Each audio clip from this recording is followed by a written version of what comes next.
Bu günlerde devrilib corbacor olan Liviyalı diktator Qəddafi ilə bağlı bir video çəkdim. Sağ olsun əziz həmvətənlərim məni ayırtdılar, məni məlumatlandırdılar. Heç demə Liviyanın diktatoru Qəddafi əsl xalq adamıymış, xalqının qeydinə qalırmış, orada bir cənnət yaradılmış, qurdla quzu bir yerdə əylənirmiş. Öyrəndim bunları. Mən nə qədər kitablar oxumuşdum Liviya haqqında. Liviyadan olan nə qədər insanla həmsöhbət olmuşam bu Fransada. Hətta Qəddafinin səfri olmuş bir şəxsin ailə üzvləri ilə həmsöhbət olmuşam. Bunlar mənə başqa cürət çatdırmışdı. Beynəlxalq hesabatlarda da oxumuşdum ki, Qəddafi pis adam yüngül desəm. Sağ olsun Azərbaycanlılar oxuduqları bir iki Facebook statusu əsasında geniş məlumatlandırıblar və məni başa saldılar ki, yox, vəziyyət elə deyil, belədir. Bu ironikdir əziz dostlar. Bilirsiniz nəyə görə? Təkcə Qəddafi ilə bağlı yox. Siz fikir veribsizsə Azərbaycanda insanlar Stalin haqqında da, Bağırov haqqında da xoş fikirlərdədir. Bilmirəm onların sayı nə qədərdir, amma az deyil. Siz görürsünüz belə adamları. Və bu elə adamlardır ki, onların bəzilərinin ataları, bəzilərinin babaları, nənələri, xalaları, bibiləri Bağırov, Stalin repressiyalarından əziyyət çəkiblər.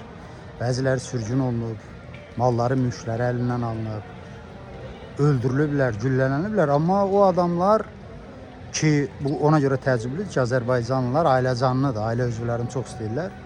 Babalarının, dədələrinin qanını da bağışlayıblar o diktatora, deyirlər, yox, Bağırov kişi adam olub, Stalin kişi adam olub.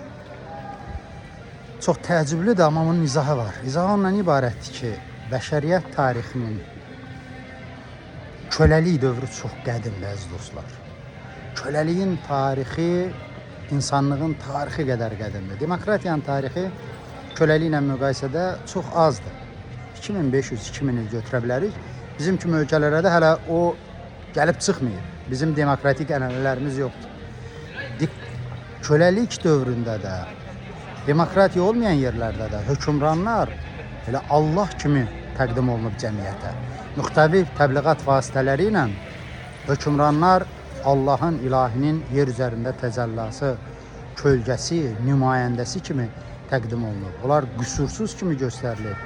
Onlar xalqın atası kimi göstərilib. Amma əsl həqiqətdə isə alçağın, kazyolun yekəsi olublar.